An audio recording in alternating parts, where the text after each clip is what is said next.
தந்தை மகன் தூயாவியானவரின் பெயராலே. நம் ஆண்டவராகிய இயேசு கிறிஸ்துவின் அருளும் கடவுளின் அன்பும் தூயாவியானவரின் நட்புறவும் உங்கள் அனைவரோடும் இருப்பதாக.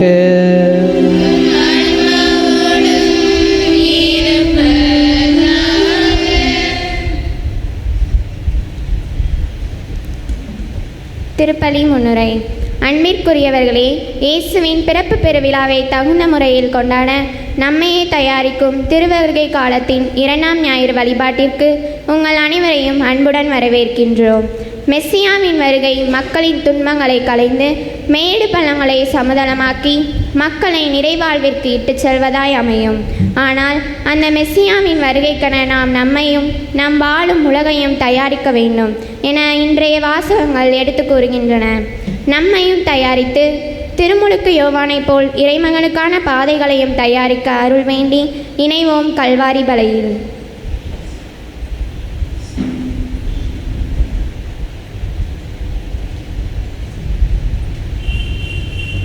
இத்திருப்பலியில் நம்மோடு இணைந்து சுரண்டை சாலமோன் குடும்பத்திற்கு இறைவன் செய்த நன்மைகளுக்கு நன்றியாகவும் தொடர்ந்து தெய்வ ஆசீர்வாதம் குடும்பத்திலே நிலைத்திருக்க வேண்டும் என்றும் சாலமோன் அவர்கள் குடிப்பழக்கத்திலிருந்து விடுதலை பெற வேண்டும் என்று நம்பிக்கையோடு ஒப்பு கொடுத்து ஜெபிக்கிறார்கள். சேவியர், சம்மனசு மேரி, மரியம்மாள், மரியதாஸ், மல்லி இவர்களது ஆன்ம இளைப்பாற்றிக்காகவும் மாசில்லா குழந்தைகளுடைய ஆன்ம இளைப்பாற்றிக்காகவும் ஜெபிக்கிறார்கள். கிறிஸ்துவில் வாழ்ந்து மரித்த இமாக்குலேட் இவர்களது ஆன்ம இளைப்பாற்றிக்காக ஜெபிக்கிறார்கள். சேர்ந்தமரம், ஜெய, ஸ்டெல்லா, பிரிட்டோ குடும்பத்திற்கு இறைவன் இதுவரை செய்த எல்லா நன்மைகளுக்கு நன்றியாகவும் தொடர்ந்து தேவ ஆசீர்வாதம் குடும்பத்திலே நிலைத்திருக்க வேண்டும் என்பதற்காகவும் குடும்ப சமாதானத்திற்காகவும் சகோதரர் ரெபிண்டோ அவர்களது எதிர்காலம் சிறப்புற அமைய வேண்டும் என்று நம்பிக்கையோடு ஒப்பு கொடுத்து ஜெபிக்கிறார்கள். சுரண்டை ஜார்ஜ் கிளாரா குடும்பத்திற்கு இறைவன் செய்த நன்மைகளுக்கு நன்றியாகவும் தொடர்ந்து தேவ ஆசீர்வாதம் குடும்பத்திலே நிலைத்திருக்க வேண்டும் என்றும் இறைவன் ஆண் குழந்தை பிறக்கச் செய்ததற்கு நன்றி திருப்பலியாகவும் இந்த பலியை ஒப்பு கொடுத்து ஜெபிக்கிறார்கள். ஆண்டவருடைய அன்பு குழந்தைகளை தெய்வீக அருளால் நிரப்பப்பட நாமும் ஜெபிப்போம். தடையாக இருக்கிற குற்றம் குறைகளை நினைத்து மனவருந்தி மன்னிப்பு கேட்போம். என்றும் வாழும் எல்லாம் அல்ல இறைவா, உடல் ஆன்ம வாழ்வு அனைத்திற்கும் ஊற்றும் தொடக்கமும் நீரே. இந்த தண்ணீரையும் உப்பையும் புனிதப்படுத்தியருள உமை தாழ்மையுடன் வேண்டுகிறோம்.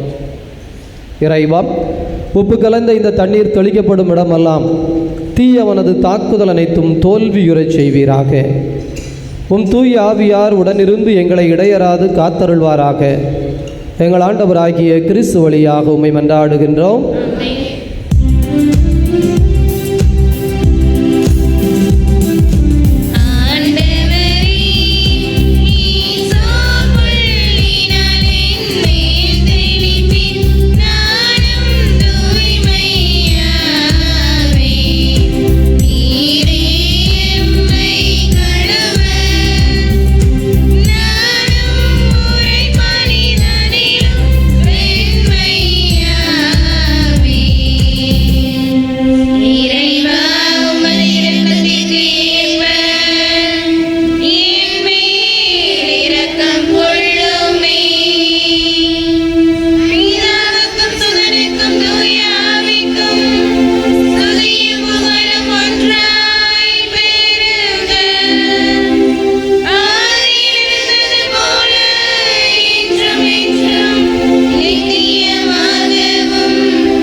வல்ல கடவுள் நம் பாவங்களிலிருந்து விடுவிப்பார். இந்த நற்கருணை கொண்டாட்டம் அவரது திருவிருந்தில் கலந்து கொள்ளும் தகுதி பெறச் செய்வதாக. மன்றாடுவோமாக. இதய அமைதியே இறைவாம், உம் திருமகனை எதிர்கொள்ள விரைந்து செல்வோரை உலகு சார்ந்த செயல்கள் எவையும் தடை செய்யாதிருக்க உம்மை வேண்டுகிறோம். விண்ணக ஞானத்தின் படிப்பினையோ எங்களை அவருடன் தோழமை கொள்ள செய்வதாக ஆண்டவராகிய அதே கிறிஸ்து வழியாக உம்மை மன்றாடுகின்றோம்.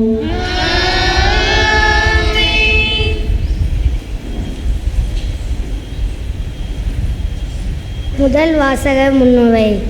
நாடு கடத்தப்பட்டு எருசலேமை இழந்த அடிமைகளாக வாழ்ந்த மக்களுக்கு நல்வாழ்விற்கான ஆறுதல் மொழிகளை கூறுகிறார் பாரூக்கு இறைவாக்கினர். அடிமைத்தனத்தால் தன்னுடைய அழகை இழந்த எருசலேமிற்கு ஆண்டவர் மீண்டும் மேன்மையையும் அழகையும் தருவார். எருசலேமின் இத்தகைய அழகிய நிலை என்பது அமைதியும் மகிழ்ச்சியையும் நிறைந்த நல்வாழ்வு என சொல்லும் முதல் வாசகத்தை கேட்போம்.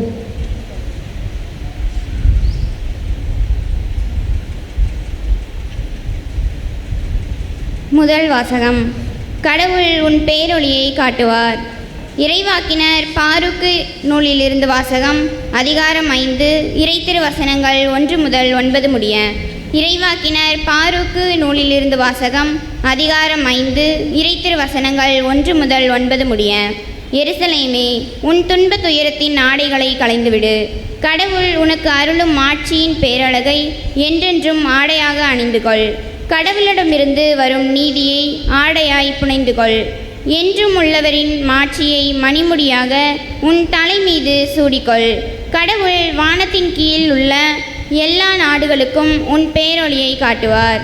நீதியில் ஊன்றிய அமைதி, இறைப்பற்றில் ஒளிரும் ஆட்சி என்னும் பெயர்களால் கடவுள் உன்னை என்றென்றும் அழைப்பார். எருசலேமே, எழுந்திரு, உயர்ந்த இடத்தில் எழுந்து நில். கீழ்த்திசையை நோக்கு. கீழ்த்திசை முதல் மேற்றிசை வரை உள்ள எல்லா நாடுகளிலிருந்தும் உன் மக்கள் தூயவரின் சொல்லால் ஒன்று சேர்க்கப்பட்டு கடவுள் தங்களை நினைவு கொண்டதற்காக மகிழ்வதை பார். பகைவர்கள் கடத்தி சென்ற உன் மக்கள் உன்னை விட்டு பிரிந்து சென்ற பொழுது நடந்து சென்றார்கள்.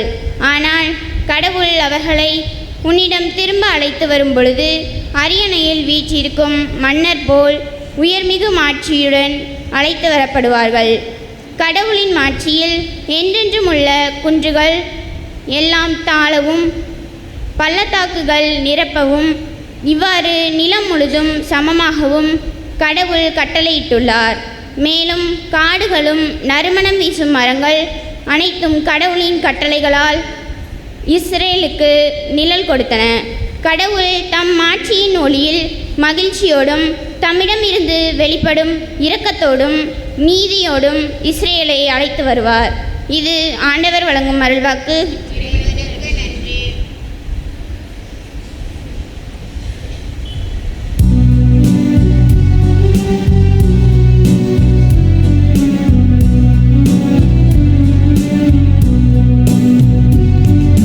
வழிகாட்டும்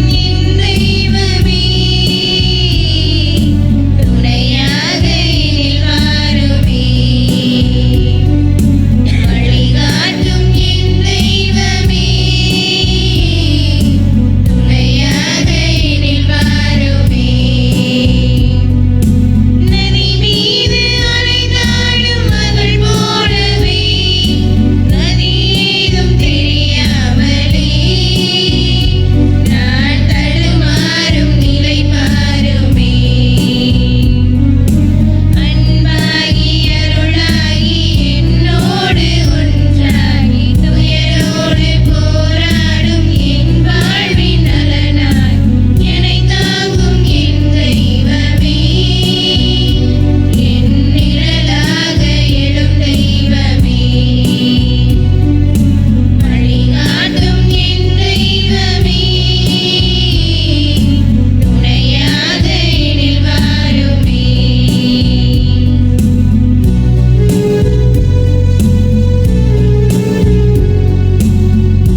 இரண்டாம் வாசக முன்னுரை.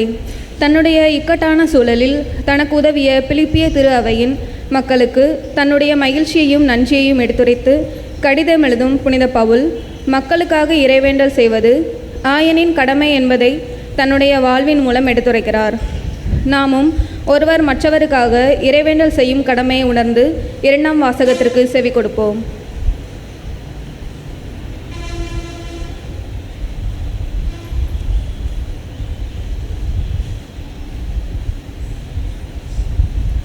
இரண்டாம் வாசகம். கிறிஸ்துவின் நாளுக்கென்று குற்றமற்றவர்களாக நேர்மையோடு வாழ்ந்து வாருங்கள். திருத்தூதர் பவுல் பிலிப்பியருக்கு எழுதிய திருமுகத்திலிருந்து வாசகம்.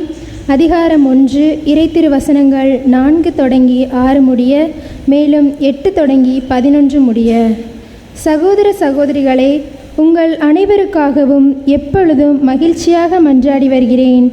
ஏனெனில் தொடக்க முதல் இன்று வரை நீங்கள் நற்செய்தி பணியில் என்னோடு பங்கேற்று வருகிறீர்கள்.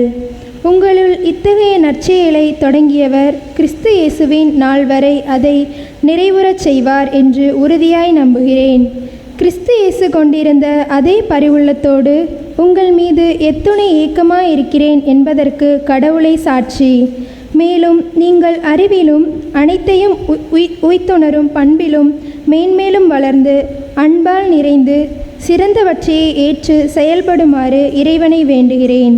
கடவுளின் மாட்சிக்காகவும் புகழ்ச்சிக்காகவும் இயேசு கிறிஸ்துவின் வழியாய் நீதியின் செயல்களால் நிரப்ப பெற்று கிறிஸ்துவின் நாளுக்கென்று குற்றமற்றவர்களாக நேர்மையோடு வாழ்ந்து வர வேண்டுமென்று இவ்வாறு செய்கிறேன். இது ஆண்டவர் வழங்கும் அருள்வாக்கு.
அவருக்காக பாதையை செம்மையாக்குங்கள். மனிதர் அனைவரும் கடவுள் அருளும் மீட்பை காண்பர். அல்லேலூயா.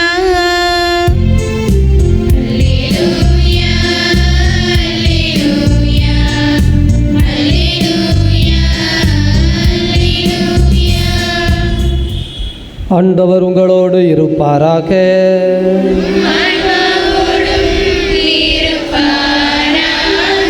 தூய லூக்கா எழுதிய தூய நற்செய்தியிலிருந்து வாசகம்.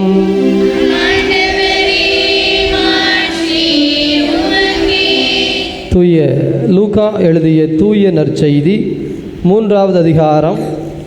ஆண்டவருடைய வார்த்தைகள் 1 முதல் 6 முடிய. திபேரியுஸ் சீசர் ஆட்சி செய்து வந்த 15ஆம் ஆண்டில் பந்தியு பிலாத்து யூதேயாவின் ஆளுநராக இருந்தார். ஏரோது கலிலேய பகுதிக்கும் அவன் சகோதரராகிய பிலிப்பு இந்திரேயா திரக்கோனித்து பகுதிகளுக்கும் லிசானியா அபிலேன் பகுதிக்கும் குறுநில மன்னர்களாய் இருந்தனர். அன்னாவும் கயபாவும் தலைமை குருக்களாய் இருந்தனர். அக்காலத்தில் செக்கரியாவின் மகன் யோவான் பாலை நிலத்தில் வாழ்ந்து வந்தார். அவர் கடவுளின் வாக்கை பெற்றார். பாவ மன்னிப்படைய மனம் மாறி திருமுழுக்கு பெறுங்கள் என்று யோர்தான் ஆற்றை அடுத்துள்ள பகுதிகள் அனைத்திற்கும் சென்று அவர் பறைசாற்றி வந்தார். இதை பற்றி இறைவாக்கினர் எசேயாவின் உரைகள் அடங்கிய நூலில் இவ்வாறு எழுதப்பட்டுள்ளது. பாலை நிலத்தில் குரல் ஒன்று முழங்குகிறது, ஆண்டவருக்காக வழியை ஆயத்தமாக்குங்கள், அவருக்காக பாதையை செம்மையாக்குங்கள். பள்ளத்தாக்குகளெல்லாம் நிரப்பப்படும், மலை குன்று யாவும் தாழ்த்தப்படும், கோணலானவை நேராக்கப்படும், கரடு முரடானவை சமதளமாக்கப்படும். மனிதர் அனைவரும் கடவுள் அருளும் மீட்பை காண்பர். ஆண்டவரின் அருள்வாக்கு.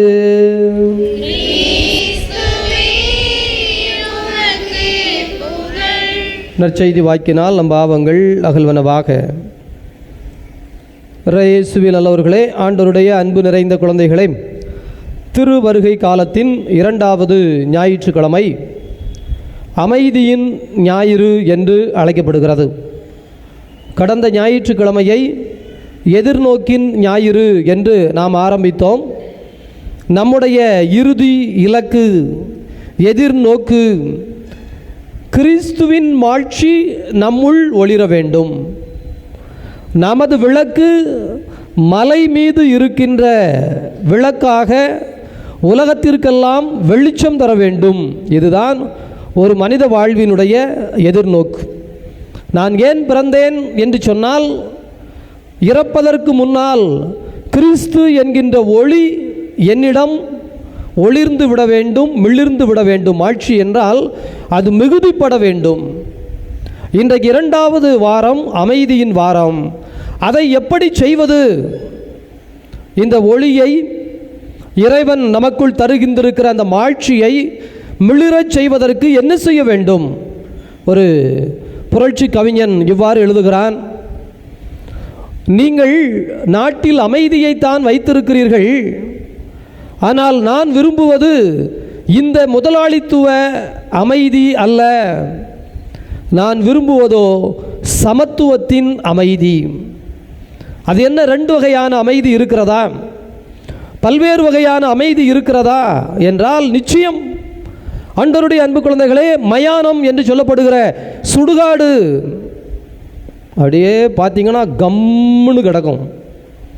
எந்த சத்தமும் இருக்காது, அப்படியே அமைதியாக இருக்கும். அதே போல் ஒரு சிறப்பான ஒரு நிகழ்ச்சி ஒரு ஸ்டேஜில் நடந்துக்கிட்டு இருக்கு, ஒரு சர்க்கஸ், ஒரு மேஜிக். எல்லாரும் தங்களையே மறந்து பார்த்து கொண்டிருக்கிறார்கள். அமைதி, பின் ஆஃப் சைலன்ஸ் என்பார்கள். ஒரு குண்டூசி விழுந்தால் கூட டக்கென்று சத்தம் எல்லோருக்கும் கேட்கும். ஆயிரக்கணக்கானவர்கள் உட்கார்ந்திருக்கிறார்கள். 2 அமைதிக்கும் வித்தியாசம் இருக்கிறதா இல்லையா? மயானம் என்று சொல்லப்படுகிற சுடுகாட்டிலே உயிரற்ற அமைதி, ஆனால் இங்கே உயிருள்ள அமைதி. அங்கேயோ பயம், ஆளில்லை, தனிமையினால் ஏற்படுகிற ஒரு அமைதி. இங்கேயோ ஆர்வத்தினால், ஒன்றை புதிதாய் நோக்குகிறோம், கற்றுக்கொள்கிறோம் என்கின்ற தன்மையினால் ஏற்படுகிற அமைதி. எனவே அமைதி என்று சொல்லுகிற பொழுது ஆண்டவராகிய கடவுள் எத்தகைய அமைதியை நம்மை எதிர்நோக்க செய்கிறார்? ஒரு கிளாஸ் ரூமுக்குள்ளே போகிறோம், அங்கே அப்படி அமைதியாக இருக்குது. அப்போ பையங்களை கூப்பிட்டு, என்னடா பரவாயில்லையடா, உங்கள் கிளாஸ் இவ்வளோ அமைதியாக இருக்க, எல்லாரும் ஆர்வமாக படிச்சுக்கிட்டு இருக்கீங்களாடா அப்படின்னா, பேசணும்னா வாத்தியார் முழங்காலில் விட்டு 1 மணி நேரம் அடிப்பார். வாத்தியார் இருக்கிறார், எனவே பயந்து போய் அமைதியாய் உட்கார்ந்து இருக்கிறார்கள். இன்னொரு வகுப்பிற்குள் போகிறோம், அங்கேயோ மாணவர்கள் அமைதியாக இருக்கிறார்கள். என்னால் வாத்தியார் இருக்காருன்னு அமைதியாக இருக்கீங்களா? ஐயோ மத்தியானம் போல் பரீட்சை, கணக்கு பரீட்சை, இப்போ பார்த்தா தான் ஏதாவது இன்னும் முடியும். எனவே நாங்கள் தயாரித்து கொண்டிருக்கிறோம். அமைதியோடு இருக்கிறார்கள். பிரியமானவர்களே, அதிகாரத்தினால், ஆணவத்தினால், அநீதியினால் அல்லது இருக்கின்ற சூழல் எதிர்மறையாய் நெகட்டிவ் அட்மாஸ்பியர் என்று சொல்லப்படுகிற ஒரு வகையான ஆளுமை ஆதிக்க தன்மையினால் இந்த வீட்டில் அல்லது நம்முடைய உள்ளத்தில் அல்லது நாம் வாழ்கின்ற நாட்டில் அமைதி இருக்கிறதா? அல்லது அமைதி என்று சொல்லப்படுவது மலர்ந்த இயல்பான இன்பமான அமைதியாக இருக்கிறதா? எனவே இன்றைய முதல் வாசகம் நமக்கு அதற்கான இறை வார்த்தையை தியானிக்க, சிந்திக்க நமக்கு தருகின்றது. பாருக் இறைவாக்கினர் எழுதிய புத்தகம் 5வது அதிகாரத்திலே நீதியில் ஊன்றிய அமைதி, இறைப்பற்றில் ஒளிரும் ஆட்சி என்னும் பெயர்களால் கடவுள் உங்களை அழைப்பார். உங்களுடைய வீடு அமைதியில் இருக்கும். எப்படிப்பட்ட அமைதி என்றால் நீதியில் நிலைத்திருக்கின்ற அமைதியாக இருக்கும். அது என்ன? நீதியில் ஊன்றிய அமைதி. அதைத்தான் இன்னும் நான் எடுத்துக்காட்டுகள் சொல்லி கொண்டு வந்தேன். ஒரு முறை ஒரு டூர் போய் கொண்டிருந்தோம். வேன் ஒரு 20 பேர் இருப்பார்கள். பிரியமானவர்களே, எல்லோரும் சந்தோஷமாக பேசி கொண்டு வந்தார்கள். நல்லா உற்சாகமாக இருந்தார்கள். கொஞ்ச நேரம் டான்ஸ் ஆடினார்கள், பாட்டு போட்டார்கள், கொஞ்ச நேரம் ஜெபித்தார்கள் என்று எல்லாம் ஒரு மணி நேரம் எல்லோரும் அப்படியே டயர்டாகி விட்டார்கள், அப்படியே அமைதியாகி விட்டார்கள். இது போகிற பொழுது நடக்கிறது. பிறகு வருகிற பொழுது அதே போல் ஆரம்பித்தார்கள். அதற்குள் அங்கே இருந்த ஒரு பெரியவர் கொஞ்சம் டென்ஷன் ஆகி விட்டார், ப்ரெஷர். எனவே எந்திரிச்சு டாம் டீம்னு சத்தம் போட்டார். பக்கத்தில் என்னையை தூங்க விட மாட்டீங்களா, வைக்க மாட்டீங்களா, அது இதுன்னு. பிறகு கொஞ்சம் நேரம் வண்டியில் வாக்குவாதம் ஆயிற்று, சண்டை சச்சரவாக இருந்தது. பிறகு ஆளுக்கு அமைதியாகி விட்டார்கள். கொஞ்ச நேரம் கழித்து என் அருகிலே அழைத்து கொண்டு வந்த அந்த கோஆர்டினேட்டர் சொன்னார், இப்போ ஏதாவது பேசுங்க. எல்லோரும் சொன்ன வார்த்தை அதுதான், நாங்கள் கோபத்தில் இருக்கிறோம், பேசுவதில்லை. ஆண்டவருடைய அன்பு குழந்தைகளே, போகிற பொழுது ஒரு மணி நேரம் கழித்து ஏற்பட்ட அமைதி, சந்தோஷத்தினால் ஏற்பட்ட, மகிழ்ச்சியினால் ஏற்பட்ட, எல்லோரும் கலந்து கொண்டு பங்கு பெற்று ஒரு நிறைவை, உறவை அனுபவித்த பிறகு ஏற்பட்டிருக்கின்ற ஒரு மன அமைதி. ஆனால் வருகின்ற பொழுது ஏற்பட்ட அந்த அமைதி, அதுக்கு மேலே யாராவது ஏதாவது பேசினா தீக்குச்சி கொளுத்தின கதை தான். பெட்ரோல் டம் டம் என்று வெடிக்கும் என்பது போல. அதனால் கூட்டிகிட்டு வந்தவர்கிட்ட என்ன அப்படின்னு, ஃபாதர் விட்டுருங்க ஃபாதர், ஊர் போவோம், ஜோம் பண்ணுவோம், பிறகு இன்னொரு நாளைக்கு இதை பற்றி பேசிக்கொள்ளலாம் ஃபாதர். ஆண்டவருடைய அன்பு குழந்தைகளே, எனவே நீதியில் ஊன்றிய அமைதி என்பது நமக்கு இறைவன் தருகின்ற ஆசீர்வாதம். இது என்ன நீதி? நீதி என்பது பங்கேற்பு. அதைத்தான் 2வது வாசகத்தில் பவுலடிகளார் பிலிப்பியருக்கு எழுதின திருமுகத்திலே ரொம்ப அழகாக சொல்லுகிறார். இதோ உங்கள் அனைவருக்காக நான் எப்போதும் மகிழ்ச்சியோடு மன்றாடி வருகிறேன். ஏன் தெரியுமா? தொடக்கம் முதல் இன்று வரை நீங்கள் நற்செய்தி பணியில் என்னோடு பங்கேற்று வருகிறீர்கள். பவுலடிகளார் பல இடங்களுக்கு வேலைக்கு போகிறார். சில இடங்களிலே சில பணிகளை செய்வதற்கு பொருளாதாரம் தேவைப்பட்டது. இந்த பிலிப்பு மக்கள் தங்களிடையே இருந்த வறுமையிலும் கொஞ்சம் கொஞ்சமாக கலெக்ட் செய்து பவுலுக்கு அனுப்பி வைக்கிறார்கள். பவுல் சொல்லுகிறார், இதோ எனக்கு குறைவுபட்டது என்பதனால் நீங்கள் அனுப்பினீர்கள் என்று நான் ஏற்றுக்கொள்ளவில்லை. ரெண்டுக்குள்ள வித்தியாசம். எனக்கு ஏதோ பிரச்சனை அதனால நீ உதவிக்கு வந்த அப்படிங்கிறது இல்லை. நீ அன்பின் மிகுதியினால் இதோ இந்த இறை பணியில் உங்களை இணைத்துக் கொள்ள வேண்டும் என்று உங்களுக்கு பற்றாக்குறை இருக்கிற பொழுதும் நீங்கள் அவற்றிலே முன் வந்தீர்கள், பார்த்தீர்களா? எனவே நீங்கள் இறைவன் மீது கொண்டிருக்கிற அன்பை இது காட்டுகிறது. பிரியமானவர்களே, அன்பு உள்ளத்தின் பாசத்திலிருந்து, உள்ளத்தின் வெளிச்சத்தில் இருந்து வர வேண்டும். சில வீட்டிலே அன்பு இருக்கிறது கட்டாயத்தின் பேரால். என்னையா என்னம்மா அப்படின்னா, என்ன ஃபாதர் பண்ண சொல்கிறீங்க, 2 பிள்ளைங்க இருக்குது, அதனால் வேறு வழி இல்லை, எப்படியாவது கொண்டு போகணும், அவ்வளவுதான். அவர்கிட்ட சொன்னால் புரியாது, அவளுக்கு சொன்னால் கேட்காது, எதையோ ஒப்பைத்து போகிறோம் ஃபாதர். கட்டாயத்தின் பேரில் இந்த மாட்டு வண்டியிலே பூட்டப்பட்ட மாட்டை போல. ஏன் மாட்டு வண்டியில் நிற்கிது? ஏன்னா அங்கே முன்னாடி ஒரு இது இருக்கும், கம்பு, அதிலே அதற்கு களத்தில் மாட்டிடுவாங்க.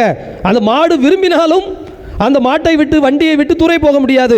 கட்டாயத்தின் பேரிலே செய்கின்ற காரியங்கள், ஈடுபாட்டின் காரியங்கள், வேறு வழி இல்லாமல் சகித்து கொண்டு, பல்லை கடித்து கொண்டு, சகிப்புத்தன்மையோ பல்லை கடித்து கொண்டு போவதையோ ஆண்டவர் சொல்லவில்லை. நீ இயல்பாக பங்கேற்கிற குழந்தையாக, ஒரு அன்பியமாக இருந்தாலும், ஒரு குடும்பத்திலே ஏற்படுகிற தோளில் சுமக்க வேண்டிய ஏதோ ஒரு கஷ்ட சுமையாக, நோயோ அல்லது ஒரு சின்ன கடன் பிரச்சனைகளோ அல்லது வீட்டிலே அண்டை அயலாரோடு ஏதோ ஒரு சச்சரவோ என்ன இருந்தாலும் சரி, குடும்பம் என்கின்ற, அன்பியம் என்கின்ற, பங்கு என்கின்ற திருச்சபை என்கின்றது ஒருவருக்கொருவர் இணைந்து பங்கேற்கின்ற சபையாக இருக்க வேண்டும். அப்படி இருந்தால் என்ன ஆசீர்வாதம் என்று பாருக் மீண்டும் சொல்லுகிறார். பிரியமானவர்களே, உன் துன்பத்தின் துயரத்தின் ஆடைகளை நீ களைந்து விடுவாய், இஸ்ரவேலே கேள். பிரியமானவர்களே, இதைத்தான் கிறிஸ்து பிறப்பு கொண்டு வருகிறது. கிறிஸ்து பிறப்பின் அமைதி என்ன கொண்டு வருதுன்னா, அள்ளி அள்ளி கொடுப்பதற்காக அல்ல, நம்மை நிரப்புவதற்காக. ஏன்னா என்ன கொடுத்தாலும் கையில் தானே இருக்க போகுது, என்ன கொடுத்தாலும் வெளியிலிருந்து வரதெல்லாம் வெளியில தானே இருக்க போது. உள்ளிருந்து வர வேண்டும், உள்ளிருந்து நிரம்ப வேண்டும், உள்ளிருந்து நிறைய வேண்டும். மகிழ்ச்சி என்பது உள்ளிருந்து வருவது, அமைதி என்பது உள்ளே சுவைப்பது, ஒரு சந்தோஷம், நிறைவு என்பது நம்முடைய புத்தியிலே, நம்முடைய மனத்திலே உற்பத்தி செய்யப்படுவது. மனமும் புத்தியும் வெறுமையாக இருக்கிறது என்று சொன்னால் துன்பமும் துயரமும் தான் மிகுந்திருக்கும். மனமும் புத்தியும் உள்ளே குளுமையாய், எப்படி அழகான வார்த்தை, மாட்சி. எதில் ஏற்படுகிற மாட்சி? இறை பற்றில் ஒளிரும் மாட்சி. நம்முடைய விளக்கு எண்ணெயினால் ஜோதிமயமாய் அக்கினி சொரூபமாய் எரிந்து கொண்டிருக்கின்ற விளக்காக இருக்க வேண்டும். அணைந்த விளக்காக, துன்பத்தின் துயரத்தின் விளக்காக அல்ல. அதை தான் கிறிஸ்து பிறப்பு நமக்கு சொல்லித் தருகிறது. இந்த சின்ன குழந்தைகள் சில சமயம் இந்த பொம்மைகள் வச்சு விளையாடும் பாருங்கண்ணே. அதாவது இப்படி ஒரு ரவுண்டு போட்டிருக்கோம், அந்த மஞ்சள் கலரில் ஒரு பொம்மை, இந்த இது இருக்கும் இல்லைங்களா, பால், ஒரு ரவுண்டு போட்டிருக்கோம், 2 கண்ணு போட்டிருக்கோம் பாருங்கள். இது ஒரே ரவுண்டு தான், இந்த கண்ணு 2 ஒரே அளவு தான் போட்டிருக்கோம். இந்த கீழே வாய் பகுதி இப்படி போட்டிருந்தால் சிரிச்ச மாதிரி தெரியும். அதே அளவு தான் கோடு. அந்த கோட்டை எடுத்து கவத்தி போட்டு பாருங்க, அந்த முகம் அழுதது போல் தெரியும்.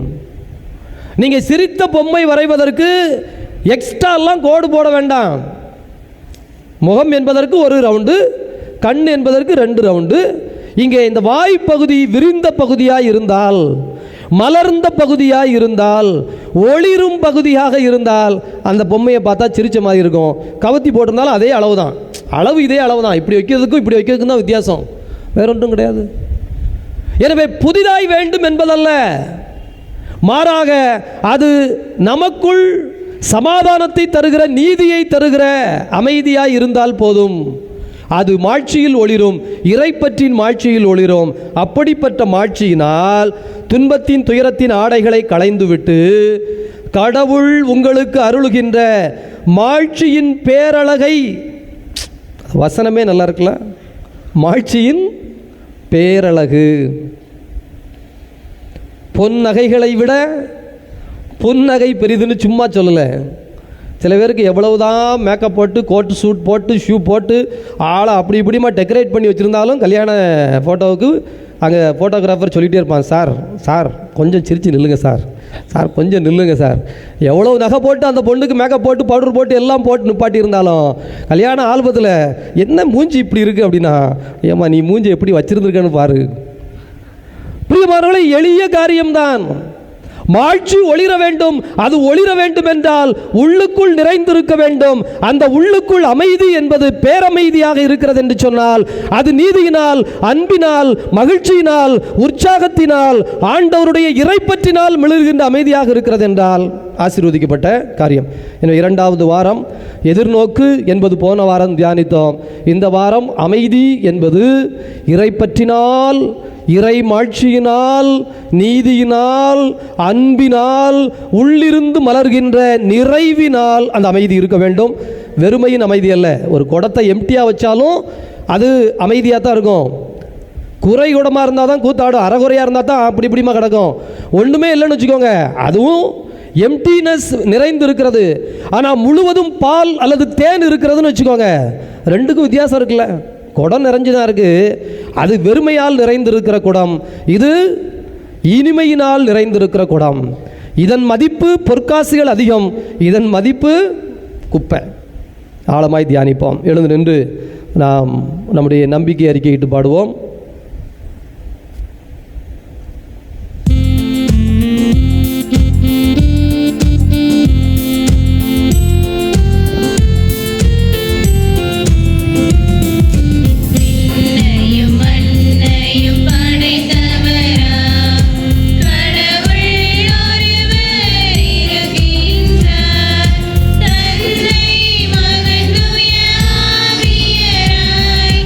ஒன்றாய்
நம்முடைய மன்றாட்டுகளை சொல்லி ஜெபிப்போம்.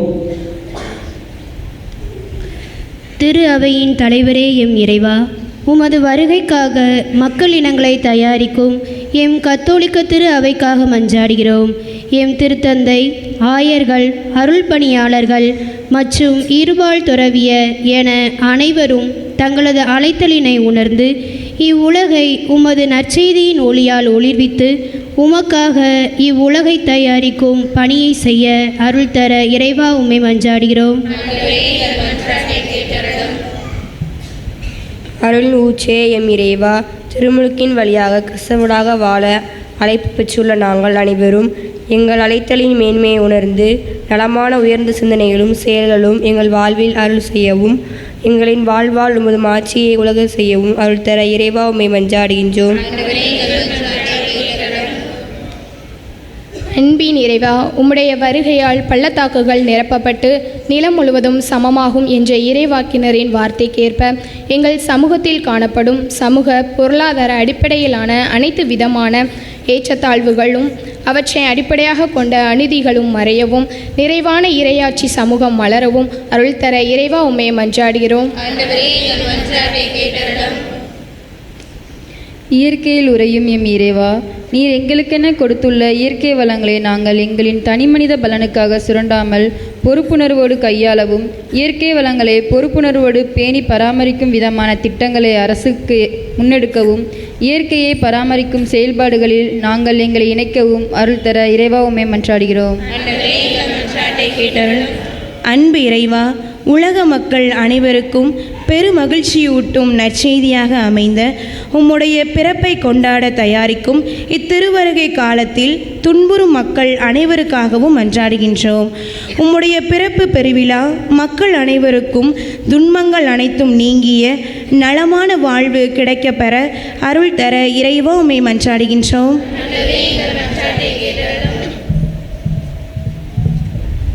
நம்ம ஒவ்வொருடைய தனிப்பட்ட தேவைகளையும் ஆண்டவருடைய பாதத்திலே மௌனமாய் நம்பிக்கையோடு ஜெபிப்போம்.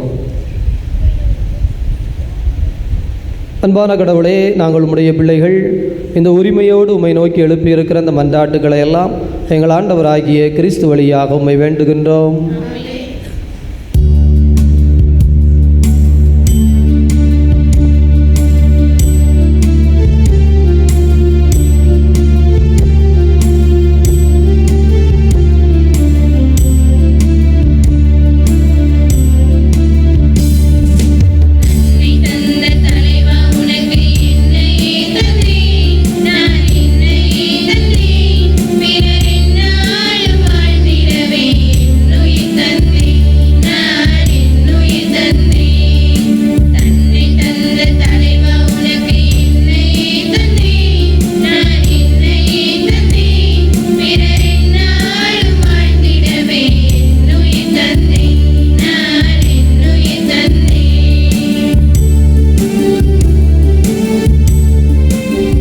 சகோதர சகோதரிகளே, உங்களுடையதும் என்னுடையதுமாக ஒப்புக் கொடுக்கப்படுகின்ற இப்பலி எல்லாம் வல்ல தந்தையாகிய இறைவனுக்கு ஏற்புடையதாகும்படி மன்றாடுங்கள்.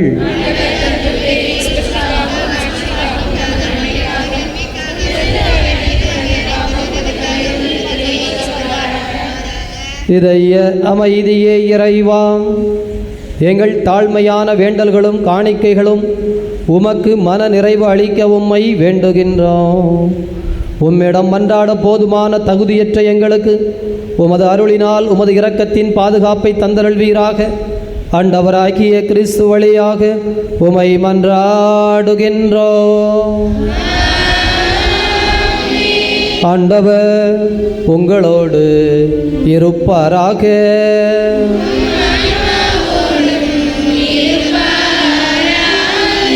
இதயங்களை மேலே எழுப்புங்கள். நம் இறைவனாகிய ஆண்டவருக்கு நன்றி கூறுவோம்.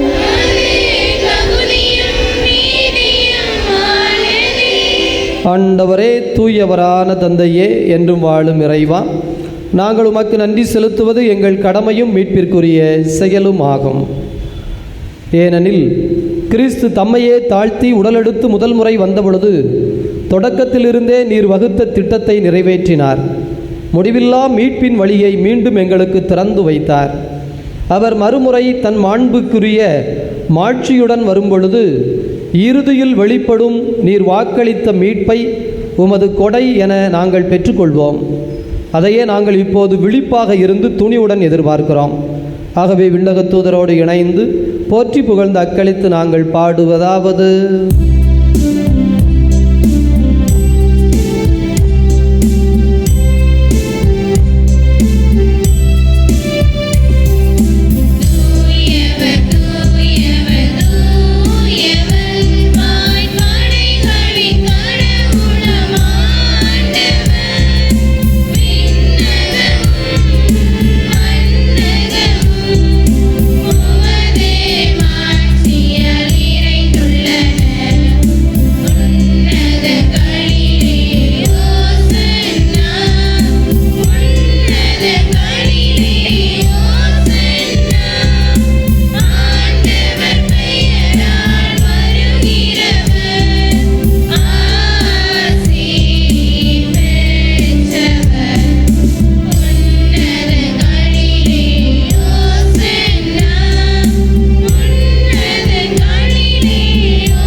இதய அமைதியே இறைவா, நீர் மெய்யாகவே தூயவர், தூய்மை அனைத்திற்கும் ஊற்று. ஆகவே உம்முடைய தூய ஆவியை பொழிந்து காணிக்கைகளை தூய்மைப்படுத்த உம்மை வேண்டுகிறோம்.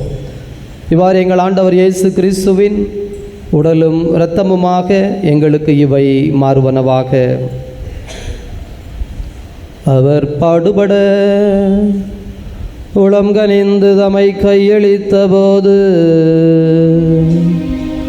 அப்பத்தை எடுத்து நன்றி செலுத்தி அதை பிட்டு தம் சீடர்களுக்கு அளித்து அவர் கூறியதாவது: அனைவரும் இதிலிருந்து பெற்று உண்ணுங்கள், ஏனெனில் இது உங்களுக்காக கையளிக்கப்படும் என் உடல்.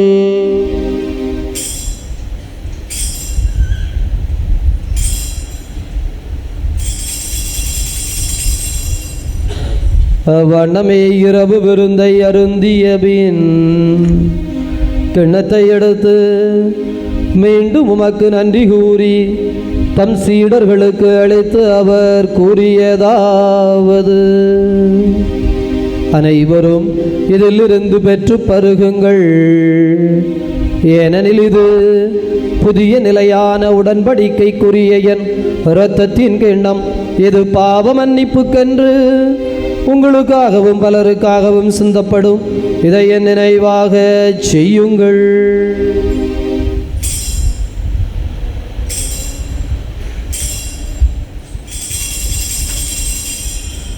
நம்பிக்கையின் மறை பொருள்.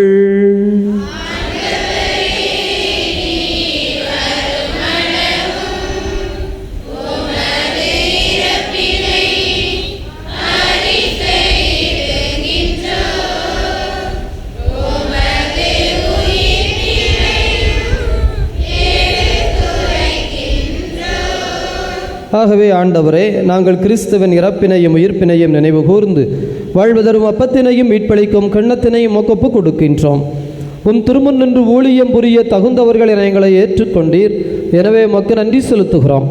மேலும் கிறிஸ்துவின் உடலிலும் இரத்தத்திலும் பங்கு கொள்ளும் எங்களை தூய ஆவியானவர் ஒன்று சேர்க்க வேண்டும் என உம்மை தாழ்மையுடன் மன்றாடுகிறோம். ஆண்டவரே, உலகம் முழுவதும் பரவி இருக்கும் அது அவையை நினைவு கூர்ந்தருளும். சிறப்பாக எங்கள் திருத்தந்தை பிரான்சிஸ் எங்கள் ஆயர் தொனிச்சாமி உமது அன்பின் குழந்தைகள் அனைவரையும் தெய்வீக அன்பினால் நிறைவு பெறச் செய்தருளும். உயிர்த்தெழுவோம் என்கின்ற எதிர்நோக்குடன் கிறிஸ்துவில் மரித்த சேவியர், சம்மனசுமேரி, மரியம்மாள், மரியதாஸ், மல்லி, இம்மாக்குலேட் இவர்களது ஆன்மாவையும் ஒளி நிறைந்த உம் திருமுன் ஏற்றுக்கொள்ளும் எங்கள் அனைவர் மீதும் இரக்கமாயிரும். கடவுளின் கன்னித்தாயான மாட்சிமிக்க மரியாள், புனித அப்போஸ்தலர், இவ்வுலகிலும் அக்குகந்தவராய் இருந்த புனிதர் அனைவருடனும் நாங்கள் இலைவாழ்வில் பங்கு கொள்ளும் தகுதி பெற்று உம் திருமகன் இயேசு கிறிஸ்து வழியாக உம்மை புகழ்ந்தேத்து வரமுருள உம்மை மன்றாடுகிறோம். இவர் வழியாக இவரோடு இவரில் எல்லாம் வல்ல இறைவனாகிய தந்தையே, தூயாவியானவரின் ஒன்றிப்பில் எல்லா புகழும் ஆட்சியும் என்றென்றும் உமக்கு உரியதே.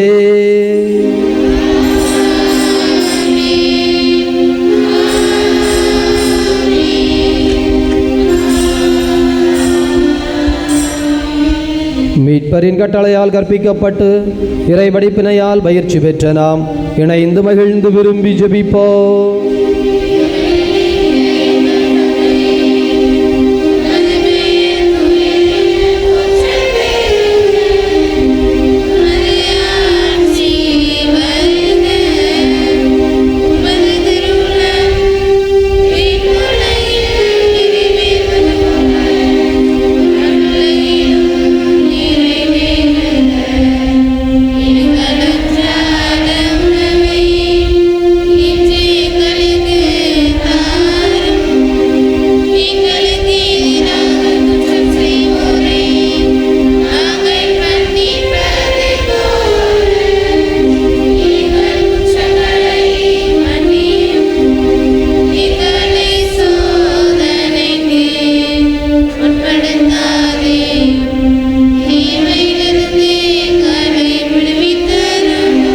ஆண்டவரே, தீமை அனைத்திலும் இருந்தும் எங்களை விடுவித்து எங்கள் வாழ்நாளில் அமைதியை கனிவுடன் அருளவும்மை மன்றாடுகின்றோம்.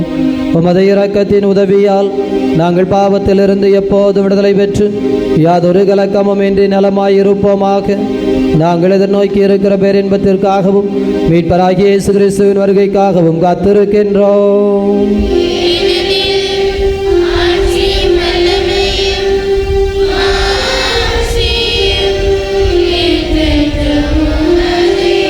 ஆண்டவரே இயேசு கிறிஸ்துவே, அமைதியை உங்களுக்கு விட்டு செல்கிறேன், என் அமைதியையே உங்களுக்கு அளிக்கிறேன் என்று உம் திருத்தூதர்களுக்கு மொழிந்தீரே. எங்கள் பாவங்களை பாராமல் மது திருவையின் நம்பிக்கையை கண்ணோக்கி அதற்கு அமைதியும் ஒற்றுமையும் தந்தருள்வீராக. என்றென்றும் வாழ்ந்தாட்சி செய்கின்றவர் நீரே. ஆண்டவருடைய அமைதி உங்களோடு என்றும் இருப்பதாக.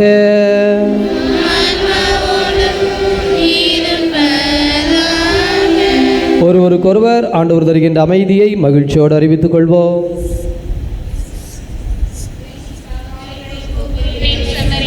எங்கள் மேல் இரக்கமாயிரும். உலகின் பாவங்களை போக்கும் இறைவனே சம்மரியே, எங்கள் மேல் இரக்கமாயிரும்.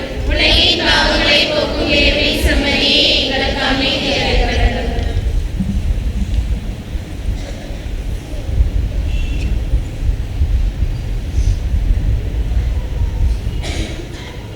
இதோ இறைவனின் சம்மரி, இவரை உலகின் பாவங்களை போக்குகின்ற தெய்வம்.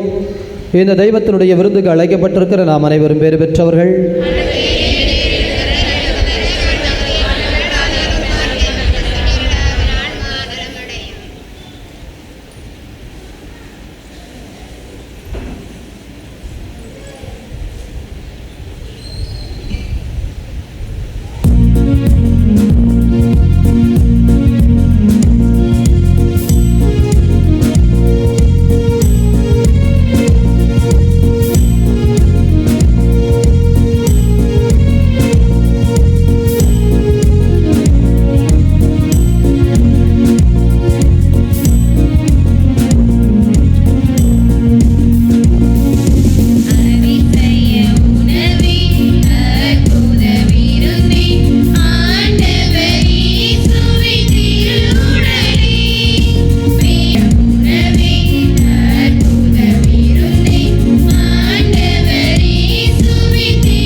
திருமண அறிக்கை.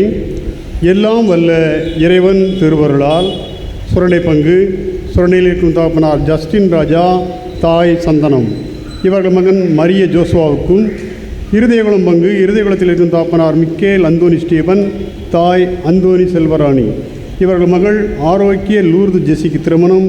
இது 3வது அறிக்கை. இத்திருமண அறிக்கை தடை இருந்தால் பங்கு தந்தை அவர்களுக்கு தெரிவிக்க வேண்டியது இறைமக்கள் பொறுப்பு. இவ்வார திருப்பலி அறிவிப்புகள்.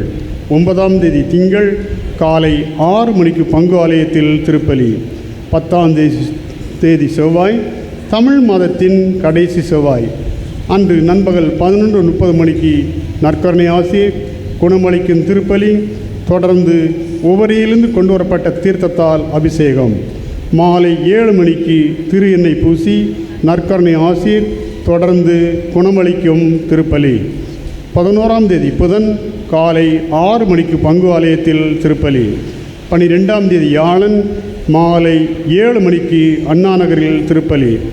13ஆம் தேதி வெள்ளி காலை 6 மணிக்கு பங்கு ஆலயத்தில் திருப்பலி. 14ஆம் தேதி சனி மாலை 5 மணி முதல் பிகே புதரில் கிறிஸ்மஸ் கேரல்ஸ். 15ஆம் தேதி ஞாயிறு திருவருகை காலத்தின் 3ஆம் ஞாயிறு அன்று காலை 7:15க்கு விகே புதரிலும், காலை 9:15க்கு பங்கு ஆலயத்திலும், 11:30க்கு ராஜகோபால் பெரியிலும் ஞாயிறு திருப்பலிகள். மாலை 5 மணி முதல் சுரண்டை அன்பிய பகுதிகளில் கிறிஸ்மஸ் கீதாராதனை. இவ்வார ஞாயிறு திருப்பலியை சிறப்பு செய்தவர்கள் குழந்தையேசு அன்பியம்.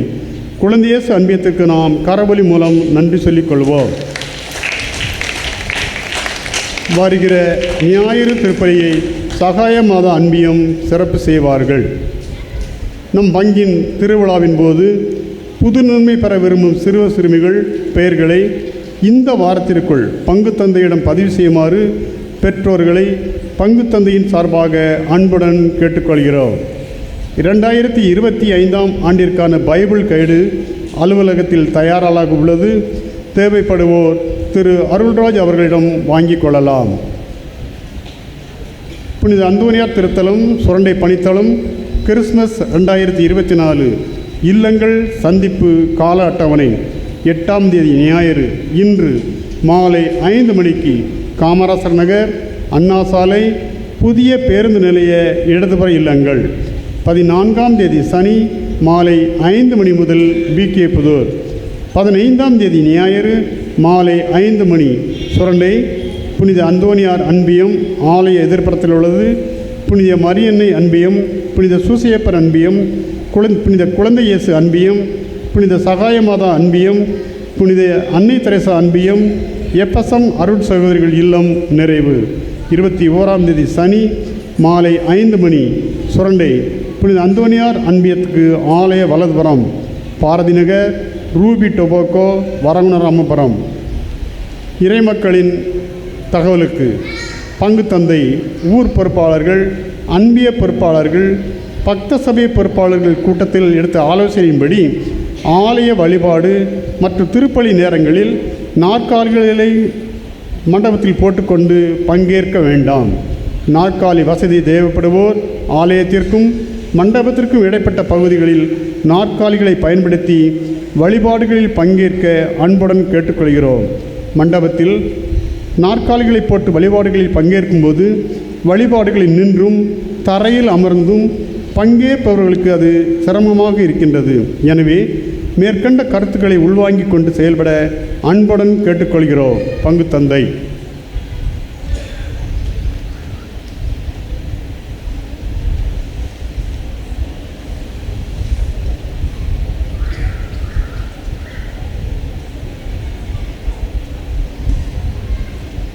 புனித அந்தோனியார் ஜபக்குழுவின் மாதாந்திர கூட்டம் இன்று மாலை 7 மணிக்கு நமது ஆலயத்தில் பதுவா அரங்கில் வைத்து நடைபெறும். கூட்டத்தில் நமது புனித அந்தோனியார் ஜபக்குழு உருவாகி 25 ஆண்டுகள் ஆகிறது. 25ஆம் ஆண்டு வெள்ளி விழாவை சிறப்பிப்பது பற்றியும், கிறிஸ்மஸ் ஃப்ரெண்ட் தேர்ந்தெடுப்பது பற்றியும், தமிழ் மாதத்தின் கடைசி செவ்வாய் அசன உணவு ஏற்பாடு குறித்தும் ஆலோசனை செய்யப்படும். ஆதலால் உறுப்பினர்கள் அனைவரும் தவறாது கலந்து கொள்ளும்படி கேட்டுக்கொள்கிறோம். இன்று கலந்து கொள்ளும் குடும்பங்கள் மட்டும் கிறிஸ்மஸ் ஃப்ரெண்ட் தேர்ந்தெடுக்கப்படுவார்கள். ஆதலால் அனைவரும் தவறாது கலந்து கொள்ளும்படி கேட்டுக்கொள்கிறோம். புதிய உறுப்பினர்கள் சேர்பவர்கள் இன்று வந்து சேர்ந்து கொள்ளலாம். இறைமக்களுக்கு ஒரு அறிவிப்பு. நமது ஆலயத்தில் ஒவ்வொரு செவ்வாய்க்கிழமையும் திருப்பலி நிறைவுற்றதும் அசன உணவு வழங்கப்படுகிறது. அதில் திருப்பயணிகள் கொடுக்கின்ற காணிக்கைகளை வைத்து அரிசி மற்றும் பொருட்களை வைத்து இந்த அசன உணவு வழங்கப்படுகிறது. தமிழ் மாதத்தின் கடைசி செவ்வாய் மட்டும் நமது ஊரில் உள்ள பல குடும்பங்கள், உபகாரிகள், வியாபாரிகள், புனித அந்தோனியார் ஜெபக்குழு அனைவரும் இணைந்து சிறப்பு அசன உணவு வழங்கப்படுகிறது. அதேபோல் நாளை மறுநாள் தமிழ் மாதத்தின் கடைசி செவ்வாய் இந்த அசன உணவிற்கு உதவ விரும்பும் குடும்பங்கள் அரிசியாகவோ பணமாகவோ கொடுத்து உதவும்படி அன்போடு கேட்டுக்கொள்கிறோம்.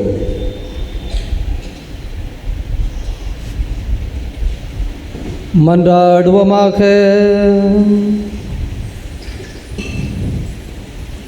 இதய அமைதியே இறைவாம், ஆன்ம உணவினால் நிறைவு பெற்ற நாங்கள் உம்மை தாழ்மையுடன் வேண்டுகின்றோம். இறை மக்களின் பங்கேற்பால் இவ்வுலக பொருட்களை ஞானத்துடன் மதிப்பீடு செய்யவும் விண்ணகத்திற்கு உரியவற்றை பற்றி கொள்ளவும் கற்றுத்தருவீராக. ஆண்டவராகிய அதே கிறிஸ்து வழியாக உமை மன்றாடுகின்றோம். ஆண்டவர் உங்களோடு இருப்பாராக.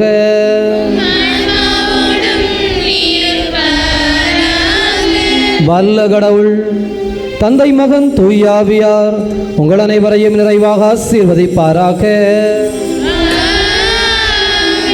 உயிர்த்த கடவுளின் உண்மை பிள்ளைகளாக சென்று வாழுங்கள். பேரின்பம் தொடரட்டும்.